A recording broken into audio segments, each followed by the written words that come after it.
धातु के बने बेलन के आधार की त्रिज्या 8 सेंटीमीटर तथा ऊंचाई 2 सेंटीमीटर। इसे पिघलाकर एक लंबवृत्तीय शंकु बनाया गया है जिसकी ऊंचाई 6 सेंटीमीटर। इस शंकु की त्रिज्या कितनी है? आपको बताया गया है कि अगर किसी आकृति को पिघला दिया जाए तो क्या बराबर होगा? आयतन बराबर होगा। अगर किसी आकृति को पिघला दिया जाए तो आयतन बराबर होगा। और अगर आप दोनों चीज का फॉर्मूला जानते हैं तो सवाल बन गया आपका। तो आपका आयतन किसका किसका बराबर होने वाला है? एक बेलन का आयतन क्या होता है? Pi r square H. शंकु का आयतन 1/3 पाई आर स्क्वायर एच। तो पाई और पाई गया। इसका आर देखिएगा, इसका त्रिज्या 8 है तो स्क्वायर मतलब 2 बार 8 गुने 8। इसकी जो ऊंचाई है वो 2 सेंटीमीटर है। 1/3 पाई तो बढ़ गया आर आपका नहीं पता है, आर स्क्वायर। एच आपका पता है कितना है? 6 है। 3 से काटिए 2 बार में, 2 से 2 खत्म, 8 भाई 64। तो आर स्क्वायर बराबर 64। तो आर का वैल्यू 8। इसकी त्रिज्या कितनी है? 8 सेंटीमीटर। अगर किसी आकृति को पिघलाई जाए तो दोनों का आयतन क्या होगा? बराबर होगा। बस आयतन बराबर करके फॉर्मूला लिख देंगे, आंसर आ जाएगा। एक बेलन तथा एक शंकु के त्रिज्या का अनुपात, मतलब बेलन का त्रिज्या ये है और इस शंकु का त्रिज्या तथा इनकी ऊंचाई का अनुपात, बेलन का ऊंचाई और इस शंकु का ऊंचाई, तो इनके आयतन का अनुपात। तो पहले बेलन है, बेलन लिखिएगा। बेलन का आयतन होता है पाई आर स्क्वायर एच। शंकु का आयतन होता है 1/3 पाई आर स्क्वायर एच। पाई और पाई खत्म। इसका आर, ये बेलन है तो बेलन की त्रिज्या ये है और बेलन का ऊंचाई ये है। तो त्रिज्या 3 है तो 3 का स्क्वायर 9 और ऊंचाई 2 है तो 2 लिख दिए, 1/3 लिखेंगे। आर स्क्वायर, इसका आर कितना है? 4। 4 का स्क्वायर 16। इसका ऊंचाई कितना है? 3। कोई दिक्कत नहीं ना? ये बेलन का त्रिज्या, इस शंकु का त्रिज्या, ये बेलन का ऊंचाई, इस शंकु का ऊंचाई, बस खरगोश बैठा दिए। 3 और 3 खत्म। अब 2 से काटेंगे तो ये 8 बार में अब नहीं कटेगा। 9:8। 9:8। Option A.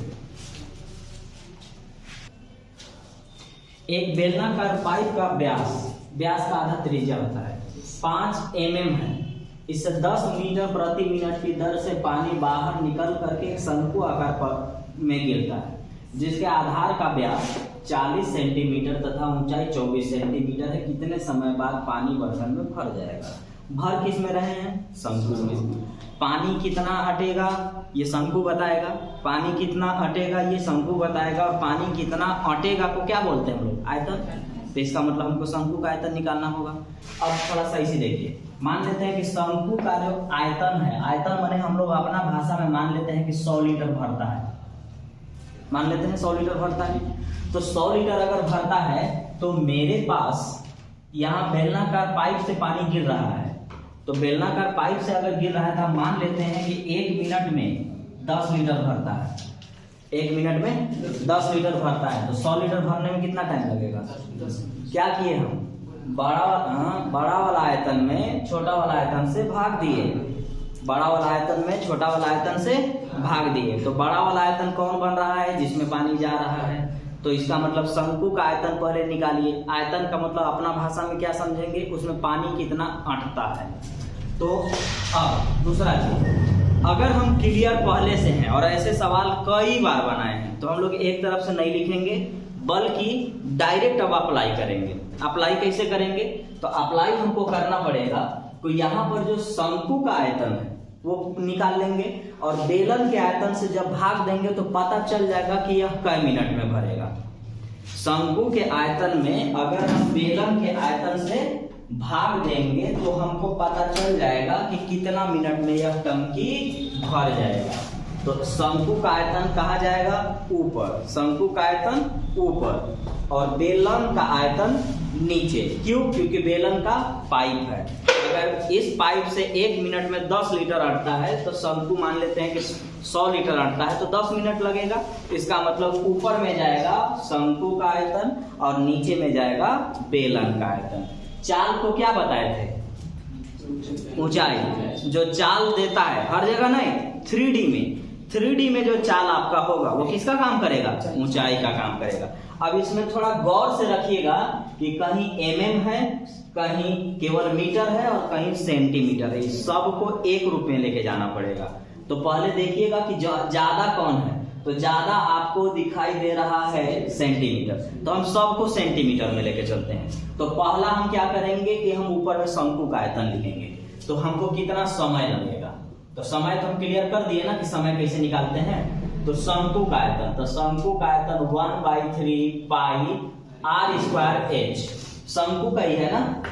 r इसका निकालने के लिए इसका आधा करना होगा। व्यास का आधा क्या होता है? त्रिज्या होता है। तो इसका आधा हो जाएगा 20।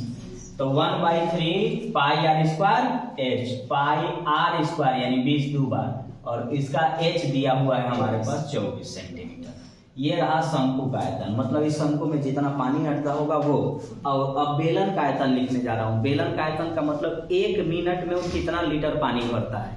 तो 1 मिनट में जितना लीटर पानी भरता होगा उससे भाग देंगे तो कई मिनट लगेगा इसको भरने में, पता चल जाएगा ना। तो आइए बेलन का आयतन, बेलन का आयतन होता है पाई r स्क्वायर h, पाई r स्क्वायर, r इसका आधा यानी 5/2, 5/2 अभी चेंज नहीं किए हैं। पाई r स्क्वायर h चाहिए आपको। h किसको बोलते हैं? चाल को बोलते हैं। 10 मीटर है पहला चीज कि ई क्या है? mm है। मिलीमीटर समझा चुके हैं। Milli, centi, decimetre, deca, hecto, kilometre. एक एक स्टेप ऊपर जाइए, 10 से भाग दीजिए, एक स्टेप नीचे आइए, 10 से गुना कीजिए। तो मिली के बाद सेंटी में जाना है, तो मिली के बाद सेंटी में ऊपर न जाना है। ऊपर जाने के लिए 10 से भाग देंगे, तो 10 से भाग देंगे तो ये ना 10 से भाग दिया यार, पाई r स्क्वायर आ गया। h चाहिए, h किस में अब चाहिए आपको? सेंटीमीटर में। तो सेंटीमीटर का मतलब हुआ कि 1 मीटर में 100 सेंटीमीटर, तो 10 मीटर में 1000 सेंटीमीटर। 1 मीटर में 100 सेंटीमीटर, तो 10 मीटर में 1000 सेंटीमीटर, सब सेंटीमीटर में हो गया। और अब आपको ये डायरेक्ट निकाल करके बताएगा कि टाइम कितना लगेगा। देख लीजिए, 00 यहाँ से खत्म, 2 से काटिए इसको 5 बार में, नीचे 2 अभी रह गया है जी। पाई और पाई खत्म, 3 से काटिए, 3 बटे 24, पूरा तो कटेगा नहीं। 5 से काटिए, 5 चौका 20, 5 चौका 20, और कुछ बचा? नहीं बचा। ठीक है, ध्यान रखिएगा। ये 2 कहाँ जाएगा? ऊपर। तो 4 चौका 16, 16 128, 128 दूना 256, तो ऊपर रहा 256, बटा में कितना है? 5, तो 5 25, 5 एकम 5, 51 के बाद आ रहा है, तो ये ना आया था 51 के बाद आ रहा है। तो इसका मतलब हुआ कि 51 मिनट और 12 सेकेंड लगेगा, और आपका शंकु आकार का जो टंकी है ना वो भर जाएगा आपका 51 मिनट 12 सेकेंड में। 6 सेंटीमीटर व्यास के गोले को एक बेलनाकार बर्तन में पानी में डुबाया जाता है। यदि बेलन के बर्तन के आधार का व्यास 12 सेंटीमीटर है तो इस बर्तन में पानी की सतह कितना उठ जाएगी? आपको पता होगा, और ये सवाल भी बता चुके हैं, कोई भी नया नहीं आ रहा है। ये रहा आपका बर्तन। इस बर्तन में मान लेते हैं कि इतना पानी है, इसमें वो गोला डालेंगे तो लेयरवा तो ऊपर जाएगा ना। यही पूछ रहा है कि कितना लेयर उठेगा, तो आपको पता है कि लेयर कितना उठेगा। ऐसे नियम है। नियम क्या है? नियम ये है कि ऊंचाई निकालना है ना तो आयतन में क्षेत्रफल से भाग दे दीजिए। ऊंचाई निकालना है तो आयतन में क्षेत्रफल से भाग दे दीजिए। लेकिन यहाँ क्या है? गोला है, गोले का आयतन ही निकलेगा। किस में डाला जाएगा?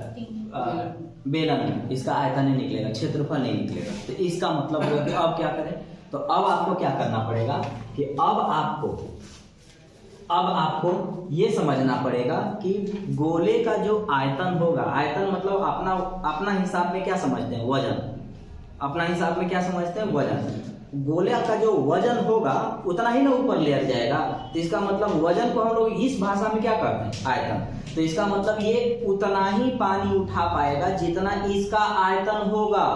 तो इसका मतलब बेलन का आयतन और गोले का आयतन आपस में बराबर कर दीजिए। एच का जो वैल्यू इसका आएगा वही बता देगा कि कितना उठ चुका है। तो आइए, क्या लिखा हुआ है? गोला। गोले का आयतन होता है 4/3 पाई r cube.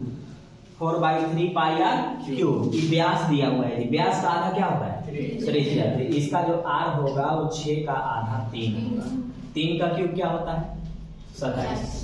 4/3 pi r cube किसका आयतन है गोले का आयतन बराबर क्या डाला रहा हूँ बर्तन बेलनाकार बर्तन में बेलन का आयतन क्या होता है pi r square h pi r square. इसका ध्यान रखिएगा व्यास दिया हुआ है तो इसका आधा भी आधा 6 ना हो जाएगा 12 का आधा 6 तो पाई आर स्क्वायर 6 का स्क्वायर 36। इसका एच ये बताएगा एच ही बताएगा कि कितना लेयर ऊपर जाएगा। इसका एच का मान पाई और पाई खत्म 3 9 27 9 चौका 36 36 से कट गया यहाँ कुछ नहीं यानी क्या बचता है 1 सेंटीमीटर इसका ऊंचाई ऊपर उठ जाएगा अगर आप गोला डुबाइएगा उस बर्तन में तो एक खोखले गोले का बाहरी व्यास 8 सेंटीमीटर अंदरी व्यास 4 सेंटीमीटर इसे पिघलाकर एक शंकु बनाया गया है जिसके आधार का व्यास 8 सेंटीमीटर है। इस शंकु की ऊंचाई क्या है देखिए जब हम पिघला दिए तो आयतन बराबर होगा। किसी भी चीज का खोखले का क्या है बाहर का आयतन माइनस अंदर का आयतन ये ना सिखाया है बाहर का आयतन माइनस अंदर का आयतन क्या निकाल करके देगा आपको खोखला देगा निकाल करके खोखले गोला। तो इसका मतलब हुआ कि गोले का आयतन होता क्या है तो गोले का आयतन होता है 4/3 पाई आर क्यूब। तो इसका मतलब हुआ कि 4/3 पाई बड़का आर क्यूब माइनस छोटका आर क्यूब खोखला बेलन हो गया सीधा आयतन आ गया। खोखला बेलन का आयतन साफ सिखाया है कि फॉर्मूला याद करने की जरूरत नहीं है मेन फॉर्मूला आपको याद करना है। खोखला अगर बनेगा तो बाहर का आयतन माइनस अंदर का आयतन ये पूरा 3D में है पूरा 3D में काम करेगा पूरा हर जगह लागू होगा। तो ये रहा गोले का आयतन इसको पिघला के बना दे रहे हैं शंकु। शंकु का आयतन होता है 1/3 पाई आर स्क्वायर एच ये ना होता है 1/3 पाई आर स्क्वायर एच पाई और पाई खत्म 3 से 3 खत्म। अब ध्यान रखिएगा बाहरी का मतलब बड़का वो भी आर नहीं है व्यास है तो आर क्या होगा उसका आधा ठीक है। छोटका आर नहीं है व्यास है इसका आधा क्या होगा चलिए ठीक है डायरेक्ट अप्लाई कीजिए 4 है ना 4 का क्यूब 64 2 का क्यूब 8 64 में से 8 गया 56 ठीक करिए 4 गुने 64 में से 8 गया 56 बराबर आर स्क्वायर एच इसका भी आर आधा 8 का आधा 4 ठीक है पाई आर स्क्वायर 4 का स्क्वायर 16 इसका एच नहीं पता ये तो निकालना है चलो 4 से 4 चौका 16 4 से 14 इसका जो ऊंचाई है ना वो 14 सेंटीमीटर इसका जो ऊंचाई है वो 14 सेंटीमीटर। खोखला चीज का आयतन बाहर का आयतन माइनस अंदर का आयतन उसका जो मेन फॉर्मूला होगा उसके साथ लगा देना है 4/3 बड़ा आर क्यूब माइनस छोटा आर क्यूब बेलन का आयतन 1/3 पाई आर स्क्वायर एच सॉल्व करेंगे 14 सेंटीमीटर। एक गोले का संपूर्ण पृष्ठ क्षेत्रफल और एक घन के संपूर्ण पृष्ठ क्षेत्रफल आपस में बराबर है। गोले तथा घन के आयतन का अनुपात होता है बस फॉर्मूला की जरूरत है। गोले का संपूर्ण पृष्ठ क्षेत्रफल होता है 4 पाई आर स्क्वायर गोले का संपूर्ण पृष्ठ क्षेत्रफल होता है 4 पाई आर स्क्वायर और घन का संपूर्ण पृष्ठ क्षेत्रफल होता है 6a स्क्वायर। ये तो आपको जानना पड़ेगा। संपूर्ण पृष्ठ क्षेत्रफल बार बार लिख इसलिए नहीं रहा हूं क्योंकि आप पूरा पीछे लिख चुके हैं सब कुछ बता भी चुका हूं सारा चीज का वीडियो भी बन गया है ना तो वहां जाके देख सकते हैं। मैं डायरेक्ट अप्लाई करूंगा। गोले का संपूर्ण पृष्ठ क्षेत्रफल होता है 4 पाई आर स्क्वायर और घन का संपूर्ण पृष्ठ क्षेत्रफल होता है 6a स्क्वायर। अब आपको कहाँ जाना है आयतन पर। आयतन के लिए अब आपको जानने की जरूरत यह है कि गोला में अगर आर पता रहेगा तो आयतन निकाल सकते हैं और घन में अगर a पता रहेगा तो उसका आयतन निकाल सकते हैं। इसका मतलब मुझे यहाँ से r चाहिए और इसका a चाहिए तो आप रख लीजिए r छोड़ दीजिए a को यहाँ लीजिए और 4 पाई को यहाँ रख लीजिए तो बन रहा है r स्क्वायर बटा में a स्क्वायर 6 तो वहीं रह गया नीचे जा रहा है 4 पाई काटेंगे 3 बार में 2 बार में। आपको पता है स्क्वायर हटाने पर रूट चढ़ता है तो r बराबर आ रहा है √3 और a बराबर आ रहा है √2 पाई। स्क्वायर हटाएंगे तो रूट ही ना चढ़ेगा। अब आपको क्या चाहिए आयतन का अनुपात चाहिए। आयतन का तो गोले का आयतन होता है 4/3 पाई r³ है, घन का आयतन होता है a क्यूब, ठीक, a क्यूब। तो रख दीजिए, कुछ नहीं करना है, पाई पाई में छोड़ दीजिएगा, यहाँ वाला पाई काम आएगा आपको। आर क्यूब चाहिए, मतलब इसका क्यूब चाहिए, तो रूट 3 का क्यूब करिएगा ना। क्यूब करना का मतलब क्या, उसी चीज को 3 बार गुना करना। तो रूट 3 गुना करिएगा तो 3 रूट 3 आएगा। तो रखिए 4/3 पाई आर क्यूब, मतलब 3 रूट 3। ए चाहिए, इसका क्यूब करिएगा तो एक बार स्क्वायर करिएगा तो ये हट जाएगा, और दूसरा बार यह चीज़ लग जाएगा। जिस तरह से इसका एक हट करके यह चीज़ लगा, उसी तरह से ये इसका हट करके यही चीज लगेगा। तो जब ये हटेगा मतलब इसका क्यूब, अरे एक बार 3 बार गुना करिएगा ना जी, 3 बार गुना करिएगा पता चल जाएगा। तो गुना जैसे ही करिएगा ये वो बचेगा 2 पाई, और रूट अंडर में फिर से 2 पाई। जब रूट 3 को क्या लिखे, 3 रूट 3 लिखे, यानी इसको बाहर निकाल करके उसी को लिखे। तो इसी तरह से इसको भी बाहर निकाल करके इसी को लिखेंगे, क्योंकि 3 बार गुना करना था। ठीक है, पाई पाई खत्म, 3 से 3 खत्म। अब ध्यान रखिएगा, हाँ कटेगा 2 से 2 बार। देखिए तो आपके पास क्या आ रहा है, आपके पास आ रहा है 2 रूट 3। मैं इसको स्टेप बाय स्टेप क्यों लिख रहा हूँ, क्योंकि इस जगह आप फंसेंगे, इस जगह आप फंसेंगे, इसलिए मैं स्टेप बाय स्टेप लिख रहा हूँ। ध्यान से, ये क्या है, रूट 2 पाई को हम कह सकते हैं कि रूट 2 गुने रूट पाई है, अंदर में ना है, इसलिए कर रहा हूं क्योंकि मैं, अब बताइए, दुनिया के सभी संख्या 2 बार रूट रखते हैं, 2 बार रूट। जैसे 2 क्या है, तो रूट 2 गुने रूट 2 है, तभी ना रूट 2 गुने रूट 2 करते हैं तो 2 बनता है। तो इसका मतलब रूट 2 को मैं, रूट 2 से मैं इसको रूट 2 बार में काट सकता हूँ। तो रूट 2 गुने रूट 3 करेंगे तो रूट 6, और रूट पाई रह गया। आंसर आ गया root 6 ratio root pi, option D. Step by step नहीं लिखिएगा तो इस जगह आप गलत करेंगे।